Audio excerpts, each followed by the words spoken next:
Okay, we're good. We're good. We're good. And go ahead and knock that. Welcome to Idabel Warrior Football, presented by Southeast Oklahoma Radio, brought to you in part by Southeast Oklahoma. Good times start with great deals. Love well farm supplies, great value, unbeatable prices on the services. Hodge Chevrolet, online at jameshodgechevy.com. Work Ready Oklahoma. Upgrade your job. Upgrade your life. McCurry County National Bank. Learn more at ncnbonline.com. Pine Cellular, coverage when it matters most. Idabel National Bank, where your dreams become reality. Choctaw Idabel Casino and the District. Flooring Outfitters, all types of flooring and installation. And Allen's Monuments, commemorate a life lived. And now, let's go live with our play-by-play announcer, Aaron Nixon, color commentator, Lonnie Watson, and Cornelious Neal on stats. Hey, and good football Friday morning to everybody out there in Idabel and surrounding areas. Welcome to the Week 3 edition of Cable Game Day right here on Idabel's first 96.7 KBEL. We got Coach Kincaid here in the building. Hey, if you happen to be on Facebook, we are streaming live on Facebook, so you can see our handsome faces and everything like that. Got Coach Kincaid here in the studio. Going to go back to last week's game against Broken Bow. Tough loss, as they always are. Looking at film, did you get a chance to look at film, and were there any additional items that you were able to take away from that game upon a second and maybe a third look? Oh, absolutely. I mean, we looked at our guys up front primarily. A lot of our penalties came up front. And I'm not gonna put the blame on anybody. We didn't play well enough. A couple backside holding penalties away from the play that really got us and shot us in the foot. We shot ourselves in the foot too many times. But going back watching it, like I said last Saturday, it's minimal things that we can go back and get going, and get fixed. And I believe that we got some of it fixed this week. So. That's great to hear. We'll definitely get more into that. Before we go any further, we're going to shout out the middle school football team. They picked up a win. What was that? Monday at home against Hugo. What was it? 16-6? 16-6. Okay. Congratulations going out to the middle school teams. And JV game had a real interesting ending. There were 2 touchdowns scored within the last minute. You convert the 2-point conversion. We're going into was it overtime, or would y'all call it a tie? I would have talked to Coach Shear over there at Hugo, and we would have talked about it right there. So. Right. Maybe, but that didn't happen. The conversion wasn't good. I think that pass went in and out of the receiver's hands, but young Mr. Frost looked really good at quarterback. Yes, he did. And a lot of those passes were on the money. Hit receivers right where they need to be. Sometimes they were cut, sometimes they weren't. And then I got there probably halfway through the second quarter. I saw the little scuffle with 56 throwing a punch and got yanked out of the game. And then I saw him, coaches punched him doing up and down the field during the halftime segments. Interesting thing to see because, I played every bit of JV, varsity, and everything like that. And why would you swing on somebody? That was nuts.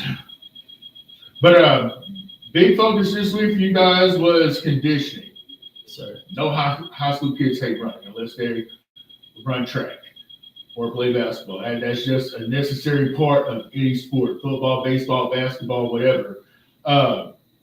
We're talking about this probably going on there. Is their preferred method of conditioning? This could be your 40s. This could be your gassers. It could be your snake drill. And for those that, play football, when I say gassers, you know what I'm talking about. Down, back, and down again. That's one. And we usually ran like 4 or 5. How many ever Coach Hill, Hunt, Hom, any of them made us run at the end of practice. But, we were well conditioned, and that's just part of football. You have to run. And also, we also had the 12-minute run. Set down like 3 cones, and you got the jog, and then when you hit that second cone, you had to sprint and go around, and then you can go back into the jog. You did that for 12 minutes, which is a full quarter of high school football. No timeouts, none of that. And you just You just had to survive it. You know what I'm saying? So, what is your preferred method with nowadays? Yeah, so we ran a little bit of gashes this week. We ran what we like to call the ladder. Start at the 20, go all the way up through the 45. Just sprints. The most average football plays about 20 yards, about 3 seconds. So we don't try to overdo it, but we get them with the gashers, get them with the 40s, get them with the ladder. Making sure that that we wanted to make sure that we conditioned them this week a lot. And make sure that their bodies were prepared to play at full tilt, throughout the whole game, and that's kind of what we wanted to work on this week. So 40s gashers and our ladder drill that we use. So. Okay. And then another point of emphasis, hydrate throughout the week, because I know it's, a lot of kids got cramps. I know it's still relatively early in the season. I noticed it was fairly humid out there last week against Broken Bow, and we have the shot of that happening again tonight because as we speak, we have rain moving through the area. I don't know if it's raining right now, but I looked on the radar. It's definitely in the area. And what's the preferred method? I know there's water, there's Gatorade, anything ending in A, Gatorade, Powerade, and all the hydration stuff. And then I know pickle juice is really popular. Yes, sir. Yes, sir. So we made sure that we got almost everybody on the team has water jugs, and so last week, they were flushing so much water, they flushed all the electrolytes out their system, which caused a few of those cramps. But this week we prepared them with some Gatorade at practice and made sure that they had a little bit of both going in their system. And so making sure that whenever I see a kid in the hallway, I'm like, hey, go buy Gatorade, go drink Gatorade. Make sure that we're preparing them that way. We're giving them Heat Guard, which is just salt pills right there. Right. Gave them a couple yesterday, and then give them one today before the game. And so we're just making sure those electrolytes and everything are in their body as well as that water, because I feel like they're really hydrated. That last week they just flushed it all out with mostly water and didn't have enough electrolytes in them. So understandable. And then you guys still hit the weight room throughout the week. Yes, sir. Yes, sir. We hit the weight room 3 times a week.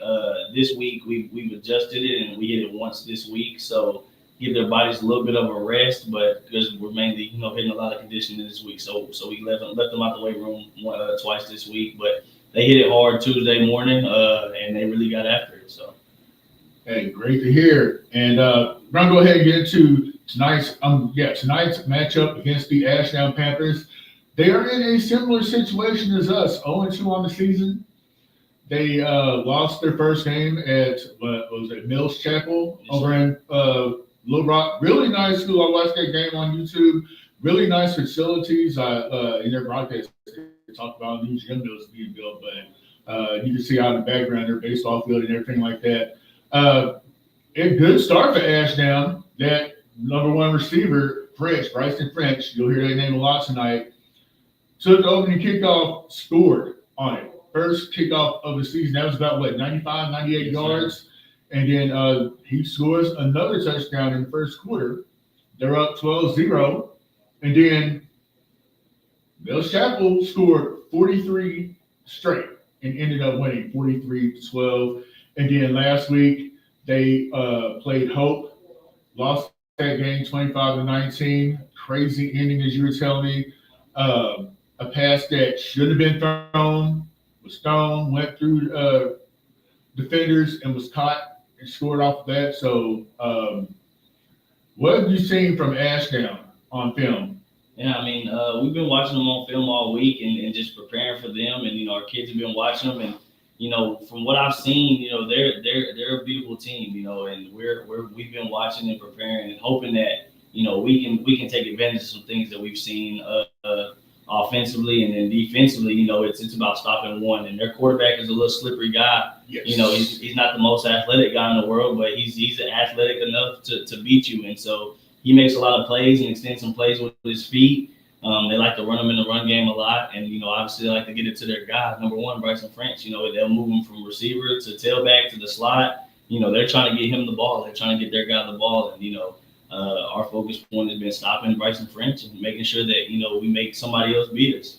Absolutely. So, if you happen to be making that trip to Ashdown, names to remember: quarterback Riley Williamson, wears number 10, and then number 1 Bryson French. He's all over the field at slot, at receiver. You'll see him at running back. He also plays some defense too.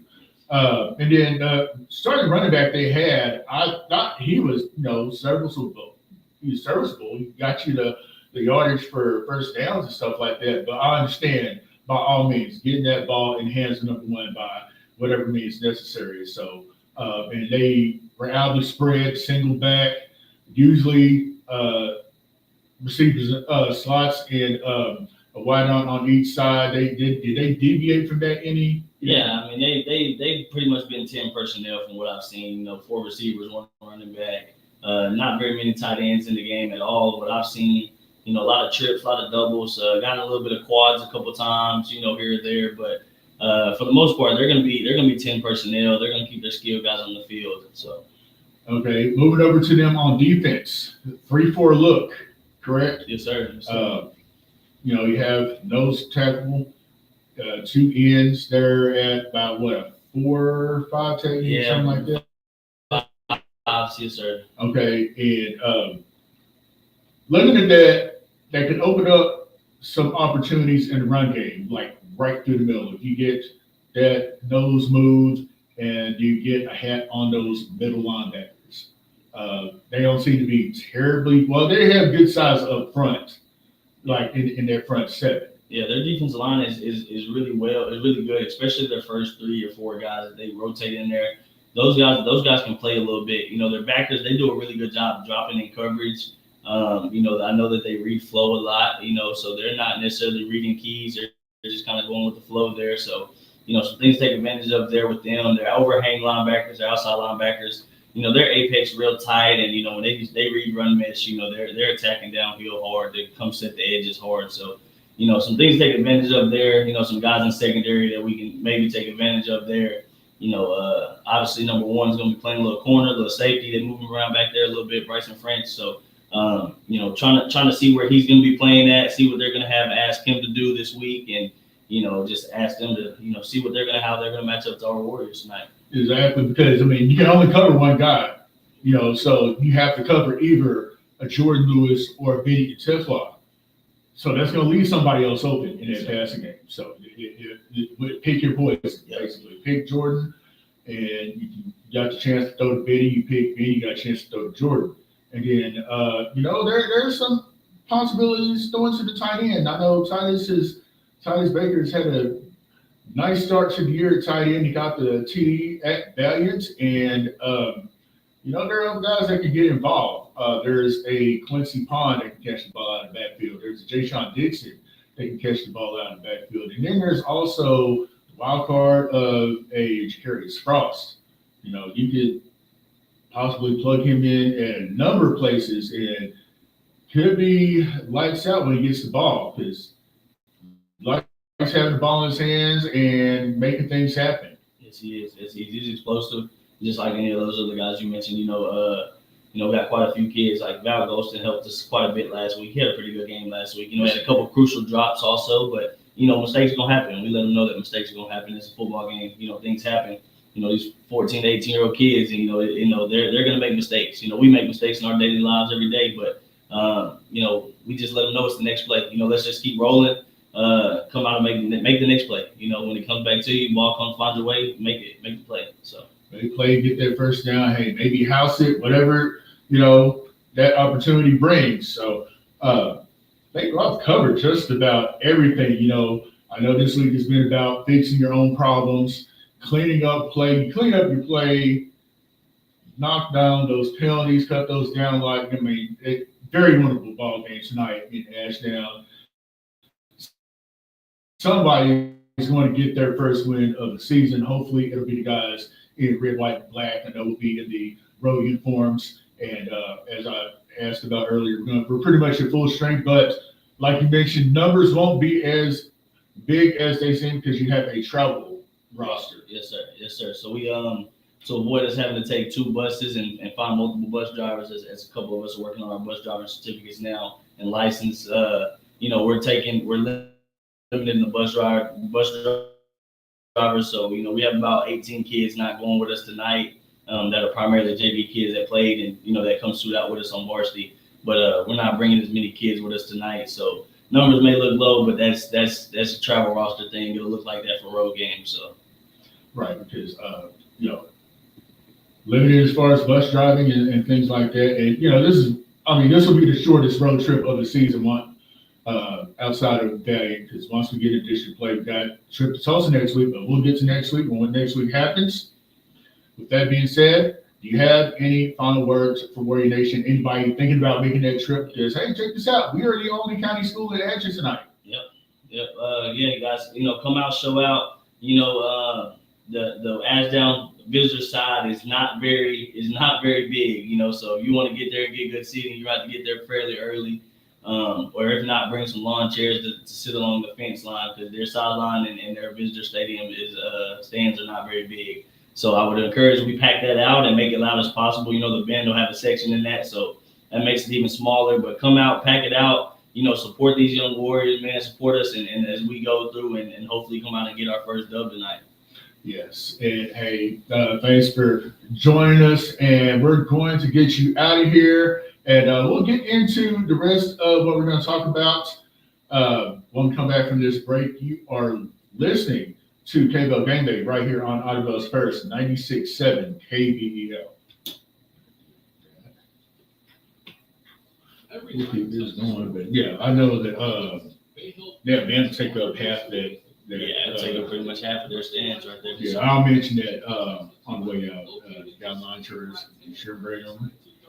There's no be room on this side. I know some like to stand on that fence line too. But yeah, we'll definitely pack it out over there. Supporting our team, our town, and our traditions. We crammed up over here. I'm gonna go get the class now, man. All right, teach some government. Oh, yeah. That's interesting to teach right now. Yeah, it's fun, man. Yeah. It's definitely some debates going on, Absolutely. things to talk about. So Absolutely. all right, have a good one. You too. Tires, batteries, and custom hydraulic hoses. They carry trusted names like Creeper and Premier to keep your operation rolling strong all season long. Just like the Idabel Warriors fight for every yard, Lovewell fights for every customer with honesty, service, and hometown pride. Lovewell Farm Supplies, 301 South Indian Road, and Idabel. Hey, and welcome back to KBL Game Day right here on Idabel's First, 96.7 KBEL. Cornelious Neal here in the First State-based studio here in town. We're going to get into some other action that's occurring tonight. College football fans have got a good one in Stillwater, Tulsa. Making her way over to Stillwater to take on Oklahoma State in case you decide not to make that trip over to Ashdown.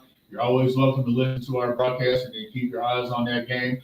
Wonder if Michelle Lopez has any chance to get on the field for the Cowboys. Tulsa at Oklahoma State. That is, I want to say that is a 6 o'clock kickoff tonight on ESPN2. Hopes are not out to the highest of starts this year.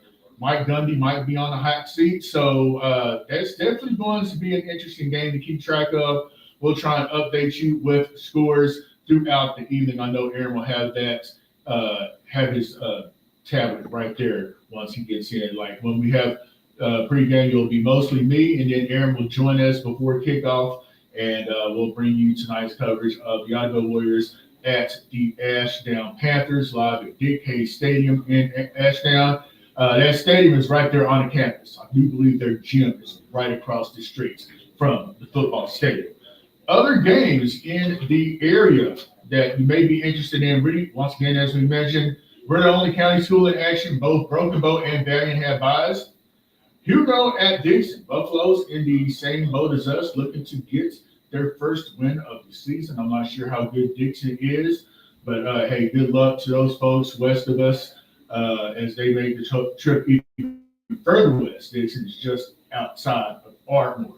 Other games of note, looking at some of our district foes. Sparrow at Mojo. Mojo's off to a good start. That Collins kid at quarterback, he's a tough load to handle. We'll be seeing him later on this season. Another rivalry game to our north, Eufaula at Sallisaw. That's going to be a good contest. Also, another game, Avengers. Stillwell at Stigler. Do believe Stillwell already has a win on the set schedule. I think Stigler is over the season much like we are, so definitely keep your eyes on that one. We'll give that information at halftime and throughout the game. Also, here's a good one, Pecola at Vine. That is going to be a really good contest. I do believe they're both in the. I think Bayern is in the lower two. Is 2A Division Two. One say Pecola is Class A. They might be Class A Division One. Very talented kids up in Pecola, and Bayern keeps talent. And they also had a couple of transfers come in. The guy that was formerly your quarterback that you followed, he's now at Bayern, not even playing quarterback, but that'll be a game we keep our eye on. Bayern had a facelift to their stadium, new scoreboard, they got turf. Looks really good when I watch one of their games on video. Also, Davis at Plainview, our former coach, Coach Pratt, went over to Plainview, so they'll be hosting the Davis Wolves tonight. So, big love to them. And then getting into the college games on the schedule, we'll definitely talk about this more in depth tomorrow morning on the Saturday Morning Coaching Show. You got Tulsa at Oklahoma State, once again, 6 o'clock tonight. You got Auburn at Oklahoma. War Eagle making the trip to Norman. Former OU quarterback, now starting at Auburn, Jackson Arnold, making the trip back to Norman. I know if you happen to be going to that game tomorrow, be sure and wear crimson. Jackson Arnold will see red because this OU defense is stingy. I think they said they've only given up 500 some odd yards the whole season. That is a 2:30 kickoff on ESPN. Other college games of interest, Texas Tech at Utah. That's going to be a good contest. That is an 11 a.m. kickoff on Fox. Purdue at Notre Dame. That's 2:30 kickoff on NBC and Peacock. Upset special right here, Nebraska at Michigan. Can the Cornhuskers win one on the road? If anybody has that chance, I would say Nebraska does. Other games on the schedule, Tulane at Ole Miss. South Carolina at Missouri. South Carolina is also a good start. Michigan State at USC. That's going to be a late game on Fox. That one kicks off at 10 o'clock tomorrow night on Fox. And then close to home, we have Southeastern hosting Southwestern tomorrow evening, 6 o'clock. Likewise, State State. Local interest here. Ray McCullough, who played for Idabel years ago, went to Henderson State, then transferred over to Southwestern. He will be in tomorrow night over in Durant. Savage going to look to bounce back after a tough loss against, let me see, that was Ouachita Baptist. So, hey, if you're making that trip to Durant, be sure and keep your eye out for Mr. Ray McCullough. And, hey, he also celebrated birthday recently. Happy belated birthday to Ray. And we're going to take another quick break, and then we'll get into the game day info and forecast. And we'll be right back. You're listening to KBL Game Day right here on Idabel Spurs 96.7 KBEL.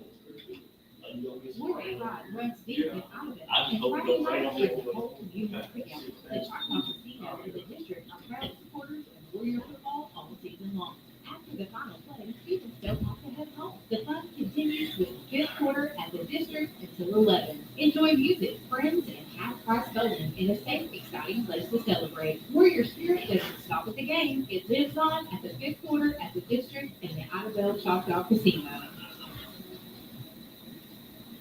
When the Idabel Warriors take the field, it's all about power and performance. And that's exactly what you'll find at Southeast Off-Road, right here in Idabel. From motorcycles to ATVs and side-by-sides, Southeast Off-Road has the machines to take you from the dirt roads to the backwoods and everywhere in between. Stop by and see the full lineup at 1312 Southeast Washington Street in Idabel, your hometown headquarters for power sports. That's Southeast Off-Road, proud supporter of Warrior football. Welcome back to KBL Game Day right here on Idabel Spurs 96.7 KBEL. This is Cornelious Neal here. Got about 3.5 minutes before the top of the hour, so let's get into our game day info and forecast. Be sure to get there. Not sure what time gates open. It is a 7:30 kickoff. I would imagine gates open around 6. There is room if you can't find room in the bleachers, bring your lawn chair. There will be room along that fence line in case you don't want to stand up all night. And I know they have concession stands and everything like that. Easiest route to get to the game. Got a couple of different options. fastest way, go through Hayworth to Tom to Foreman, and they'll take you to Ashdown. I know a lot of folks may decide to go through Texarkana. Maybe they're in Texarkana for whatever reason. They can shoot up north and get to Ashdown that way. So once again, the football stadium is on the high school campus. Just punch in Ashdown High School if you happen to use Google Maps. Actually, I would advise using that because once you start your directions, it gives you info like, hey, there's an accident on the road. Hey, there's construction. There's law enforcement. Anything that you might want to know about on your trip between Idabel and Ashdown. So we want you to get there safely. Don't want you to get pulled over. And as right now, it looks like we're going to have a slight chance of rain, according to what I looked at on the weather earlier. I think about a 30% chance. It's going to be around 80 degrees for kickoff, live from Dick Hayes Stadium in Ashdown. So if you happen to have an umbrella, maybe bring it. I don't anticipate it to rain, but you never know. And actually, there's talking to cold front next week. So we'll get there when that happens. And we'll have this interview I have with Coach Kincaid. That'll air about 6:40, and then we'll get you right into pregame live from Dick Hayes Stadium in Ashdown. We'll have me first, and then Aaron Emerson will be joining us. Lonnie won't be with us. He's got his last couple of ball games with the middle school softball team at the SEOC Festival in Smithfield. Now, hey, Lonnie, if that happens to get rained out, you're always welcome to join us.